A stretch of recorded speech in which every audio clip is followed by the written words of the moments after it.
Hello అండి అందరికీ, నేను మీ Anuradha. Welcome back to Anu KR vlogs.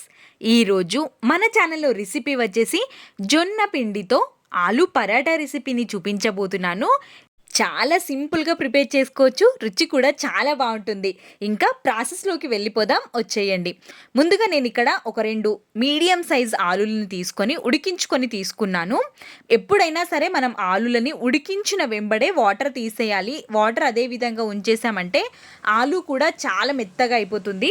కాబట్టి వాటర్ సపరేట్ చేసి ఆలు చల్లారిన తర్వాత తొక్క మొత్తాన్ని తీసేసి గ్రేటర్తో తురుముకొని తీసుకుంటున్నాను. ఈ విధంగా 2 ఆలులని కూడా తురుముకొని తీసుకున్నాను. చేత్తో కొంచెం ప్రెస్ చేసుకొని తీసుకోవాలి, ఎక్కడ ముద్దలుగా లేకుండా ఈ విధంగా ప్రెస్ చేసుకొని పక్కనుంచుకోవాలి. ఇప్పుడు స్టవ్ పైకి ఒక కడాయి లాంటిది పెట్టేసుకొని ఇందులోకి ఒక 2-3 టేబుల్ స్పూన్ల వరకు ఆయిల్, 1/2 టేబుల్ స్పూన్ వరకు జీలకర్ర, మనం ముందుగా తురిమి పెట్టుకున్న ఉడికించిన ఆలుని కూడా వేసేసి మొత్తం కలిసిపోయే విధంగా స్పూన్తో కొంచెం ప్రెస్ చేస్తూ కలుపుకోవాలి.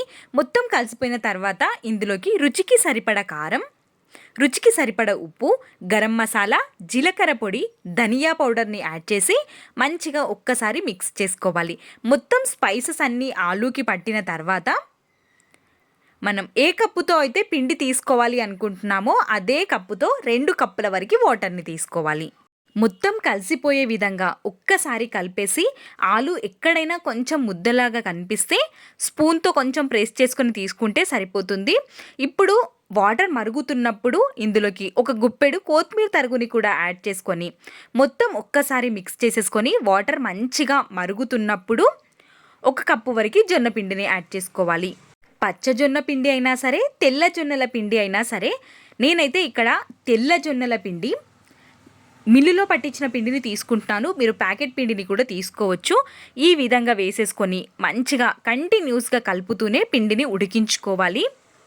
లో ఫ్లేమ్లో పెట్టేసుకొని పిండి దగ్గరికి వచ్చేంత వరకు కలుపుకోవాలి.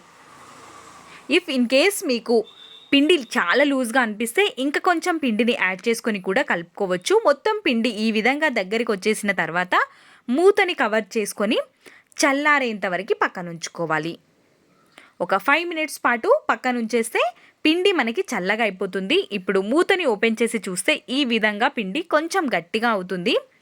చేతికి కొంచెం ఆయిల్ని అప్లై చేసేసుకొని ఒక 2 నిమిషాల పాటు పిండిని ప్రెస్ చేసుకొని తీసుకోవాలి. చూస్తున్నారు కదా, మనం జొన్న పిండిని ఉడికించుకొని తీసుకుంటే ఇందులో జిగురుదనం ఏర్పడి చాలా సాఫ్ట్గా వస్తాయి మనం చేసుకునే పరాటాలు.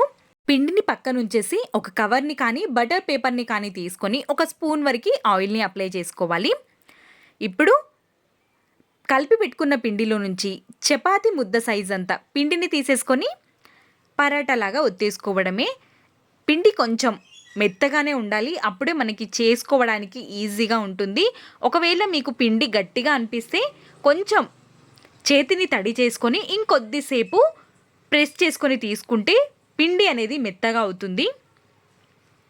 ఒక చేత్తో పరాటాని చేస్తూ ఇంకొక చేత్తో అడ్జస్ట్ చేసుకోవాలి. ఈ విధంగా చేసేసుకొని ఎడ్జస్ట్ మొత్తాన్ని మంచి షేప్ వచ్చే విధంగా చేసుకొని తీసుకుంటే సరిపోతుంది. చూస్తున్నారు కదా, చాలా ఈజీగా కవర్ నుండి సపరేట్ చేయొచ్చు. చేసిన వెంబడే కాల్చుకోవాలి. ప్యాన్ వేడిగా అయిపోయిన తర్వాత 1 స్పూన్ వరకు ఆయిల్ని వేసుకొని మనం చేసుకున్న పరాటాని వేసేసి మంచిగా కాల్చేసుకోవడమే. జొన్న పిండితో చేస్తున్నాం కాబట్టి కొంచెం టైం పడుతుంది కాలడానికి. చూసుకొని టర్న్ చేసుకోవాలి. అప్పుడే మనం టర్న్ చేయాలి అనుకుంటే విరిగిపోతుంది. కాబట్టి ఒక సైడ్ మంచిగా కాలిన తర్వాత మాత్రమే ఇంకొక సైడ్కి టర్న్ చేసుకొని ఇంకొక స్పూన్ వరకు ఆయిల్ని వేసుకొని మంచిగా కాల్చుకొని తీసుకుంటే సరిపోతుంది. ఈ విధంగానే అన్ని పరాటాలని ప్రిపేర్ చేసుకొని తీసుకోవచ్చు. ఇలాంటి జొన్నపిండి రెసిపీస్ మన ఛానల్లో ఇంకా ఎన్నో ఉన్నాయి. కావాలి అనుకుంటే నా ఛానల్ని సబ్స్క్రైబ్ చేసుకోండి. అను కేఆర్ వ్లాగ్స్ ఛానల్ని ఒక్కసారి విజిట్ చేయండి. మీకు కూడా నా రెసిపీస్ ఖచ్చితంగా నచ్చుతాయి. ఇలాంటి మరెన్నో రెసిపీస్ ఉన్నాయి. ముందు ఇంకెన్నో రెసిపీస్ రాబోతున్నాయి. కాబట్టి నా ఛానల్ని సబ్స్క్రైబ్ చేసుకొని పెట్టేయండి. ఇంకా కొన్ని రెసిపీస్ లింక్స్ అనేవి నేను డిస్క్రిప్షన్లో ఇస్తాను. కావాలి అనుకున్న వాళ్ళు ఒక్కసారి వెళ్ళి చూసేయండి. ఈ వీడియో మీకు ఎలా అనిపించిందో మీ వాల్యుబుల్ ఫీడ్బ్యాక్ని కమెంట్ సెక్షన్లో తెలియచేయండి. Thanks for watching. Bye bye.